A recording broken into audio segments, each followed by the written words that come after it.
നമ്മുടെ തൊട്ടയൽപക്കത്ത് നടക്കുന്നത് ഒരു വമ്പൻ പൊളിറ്റിക്കൽ ത്രില്ലറാണ്. കഴിഞ്ഞ 15 വർഷം ബംഗ്ലാദേശ് ഭരിച്ച ഷെയ്ഖ് ഹസീന എന്ന കരുത്തുറ്റ വനിത ഒടുവിൽ അധികാരം വിട്ടൊഴിഞ്ഞു, രാജ്യം വിട്ടു.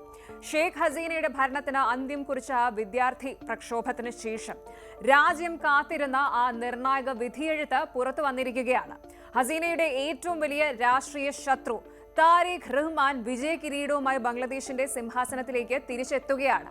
ഇന്നലെ നടന്ന ചരിത്രപരമായ ജനറൽ ഇലക്ഷന്റെ റിസൾട്ടുകൾ വരുമ്പോൾ താരിഖ് റഹ്മാന്റെ ബംഗ്ലാദേശ് നാഷണലിസ്റ്റ് പാർട്ടി BNP വൻ ഭൂരിപക്ഷത്തോടെ അധികാരത്തിലേക്ക് തിരിച്ചെത്തുകയാണ്.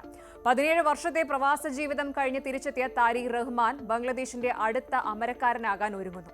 ഇത് വെറുമൊരു ഭരണമാറ്റമല്ല, ബംഗ്ലാദേശിലെ ജനങ്ങൾ ആഗ്രഹിച്ച ഒരു പുതിയ കാലത്തിന്റെ തുടക്കമാണ്.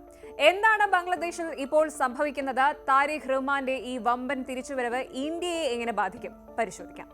കഴിഞ്ഞ കുറേ മാസങ്ങളായി ബംഗ്ലാദേശിൽ നമ്മൾ കണ്ടത് വലിയ അസ്ഥിരതയായിരുന്നു. ഷെയ്ഖ് ഹസീന രാജ്യം വിട്ടതിന് ശേഷം നൊബേൽ ജേതാവ് മുഹമ്മദ് യൂനസിന്റെ നേതൃത്വത്തിലുള്ള ഒരു ഇന്ററിം ഗവൺമെന്റ് ആയിരുന്നു അവിടെ കാര്യങ്ങൾ നിയന്ത്രിച്ചിരുന്നത്.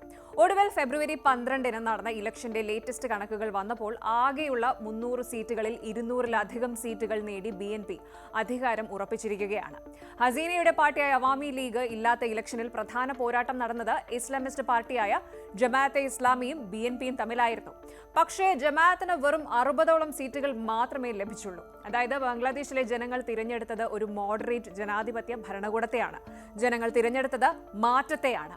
ബൊഗുറ 6, ധാക്ക 17 എന്നീ 2 മണ്ഡലങ്ങളിൽ നിന്നും വമ്പൻ ഭൂരിപക്ഷത്തിലാണ് താരിഖ് റഹ്മാൻ വിജയിച്ചത്. ഇത് അദ്ദേഹത്തിന് ലഭിച്ച ഒരു വലിയ പബ്ലിക് മാൻഡേറ്റ് ആണ്.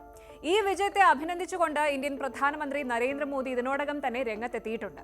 ഒരു ജനാധിപത്യപരമായ ബംഗ്ലാദേശിന് ഇന്ത്യയുടെ എല്ലാവിധ പിന്തുണയും അദ്ദേഹം വാഗ്ദാനം ചെയ്തിട്ടുണ്ട്. ബംഗ്ലാദേശ് മുൻ പ്രധാനമന്ത്രി ഖാലിദ സിയയുടെ മകനാണ് താരിഖ് റഹ്മാൻ. 2008 മുതൽ ലണ്ടനിൽ എക്സൈലിൽ കഴിയുകയായിരുന്നു ഇദ്ദേഹം. ഹസീന സർക്കാരിന്റെ കാലത്ത് നിരവധി കേസുകളിൽ പ്രതിയാക്കപ്പെട്ട താരിഖ് ഹസീനയുടെ വീഴ്ചയ്ക്ക് ശേഷമാണ് ഡിസംബറിൽ നാട്ടിൽ തിരിച്ചെത്തിയ ഉടനെ തന്നെ അദ്ദേഹം ഒരു കാര്യം വ്യക്തമാക്കിയിരുന്നു. I have a new plan for Bangladesh. ബംഗ്ലാദേശിന് വേണ്ടി ഒരു പുതിയ പ്ലാൻ ഉണ്ട് എനിക്ക്. ആ പ്ലാനിലാണ് ബംഗ്ലാദേശിലെ ജനങ്ങൾ ഇപ്പോൾ വിശ്വാസം അർപ്പിച്ചിരിക്കുന്നത്. ഈ വിജയത്തിന് പിന്നിൽ മറ്റൊരു പ്രധാന ഘടകമുണ്ട്. അത് അവിടുത്തെ ജെൻസി യുവതലമുറയാണ്. ക്വാട്ട വിരുദ്ധ സമരത്തിലൂടെ തുടങ്ങിയ ആ വിപ്ലവം ഇന്നൊരു പുതിയ സർക്കാരിനെ വാഴിക്കുന്നിടത്ത് എത്തി നിൽക്കുകയാണ്. തൊഴിലില്ലായ്മയും അഴിമതിയും മടുത്ത ആ യുവാക്കൾ താരിഖ് റഹ്മാനിൽ ഒരു രക്ഷകനെ കാണുന്നുണ്ടോ എന്ന് ചോദിച്ചാൽ ഫലം പറയുന്നത് അതേ എന്നാണ്. എങ്കിലും ജമാഅത്തെ ഇസ്ലാമിയുടെ സ്വാധീനം വരും ദിവസങ്ങളിൽ താരിഖിന് ഒരു വെല്ലുവിളിയായേക്കാം. BNP വാഗ്ദാനം ചെയ്യുന്നത് വലിയ മാറ്റങ്ങളാണ്. പ്രധാനമന്ത്രിയുടെ കാലാവധി 10 വർഷമായി പരിമിതപ്പെടുത്തുക, അഴിമതി തുടച്ചു നീക്കുക, സമ്പദ് വ്യവസ്ഥ മെച്ചപ്പെടുത്തുക എന്നിവയാണ് അവരുടെ മെയിൻ അജണ്ട. ഒരു തരത്തിൽ പറഞ്ഞാൽ ബംഗ്ലാദേശ് ഒരു പുതിയ ഡെമോക്രാറ്റിക് ഇറയിലേക്ക് കാലെടുത്ത് വെക്കുകയാണ്. ഇനി ഇന്ത്യയെ സംബന്ധിച്ചിടത്തോളം ഈ ഒരു തെരഞ്ഞെടുപ്പിന്റെ ഫലം വളരെ ക്രൂഷ്യലാണ്. ഷെയ്ഖ് ഹസീന ഇന്ത്യയുടെ ഒരു ക്ലോസ് ആയിട്ടുള്ള അലൈ ആയിരുന്നു. എന്നാൽ താരിഖ് റഹ്മാന്റെ നേതൃത്വത്തിലുള്ള പുതിയ സർക്കാർ ഇന്ത്യയോടുള്ള നിലപാടിൽ എന്ത് മാറ്റം വരുത്തുമെന്നത് കാത്തിരുന്ന് കാണേണ്ടതാണ്. എന്നിരുന്നാലും പ്രധാനമന്ത്രി നരേന്ദ്രമോദി ഇതിനോടകം തന്നെ താരിഖ് റഹ്മാനെ അഭിനന്ദിക്കുകയും ഇന്ത്യയുടെ പിന്തുണ അറിയിക്കുകയും ചെയ്തിട്ടുണ്ട് എന്നത് ശ്രദ്ധേയമാണ്. ലേറ്റസ്റ്റ് അപ്ഡേറ്റ് പ്രകാരം 300 സീറ്റുകളിൽ 200-ലധികം സീറ്റുകൾ നേടി BNP അധികാരം ഉറപ്പിച്ചു കഴിഞ്ഞു. വിജയാഘോഷങ്ങൾ പാടില്ലെന്നും പ്രാർത്ഥനകൾ മതിയെന്നുമാണ് താരിഖ് റഹ്മാൻ തന്റെ അണികളോട് ആവശ്യപ്പെട്ടിരിക്കുന്നത്. രാജ്യത്ത് സമാധാനം നിലനിർത്താനാണ് ഇപ്പോൾ എല്ലാവരും മുൻഗണന നൽകുന്നത്.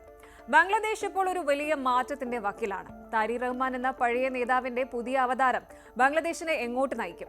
ഇത് യഥാർത്ഥ ജനാധിപത്യത്തിന്റെ തിരിച്ചുവരവാണോ അതോ മറ്റൊരു അധികാര കൈമാറ്റം മാത്രമാണോ? വരും ദിവസങ്ങളിൽ നമുക്ക് കൃത്യമായി മനസ്സിലാക്കാം. കൂടുതൽ വാർത്തകൾക്ക് News 18 Keralam YouTube channel subscribe ചെയ്യുക.